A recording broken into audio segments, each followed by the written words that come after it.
On your Motorola phone, while typing, if the keyboard makes this clickety-clacking key pressing sound or vibrates that you find annoying and you want to turn off this feature, let's see how to disable it. Although we're using the Motorola Edge 50 Fusion for this video, but this process will work on any other Moto series phone like G, E, or Razr running on Android 15.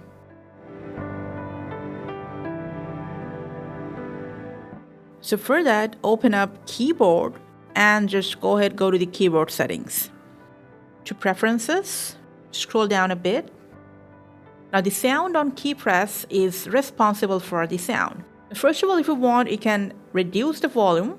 Now I'm going to just turn it off all the way. Along with the sound, if the vibration is bothering you, just disable haptic feedback on the key press option. And that's how you can get rid of the keyboard sound on your Motorola phone. Thanks for watching.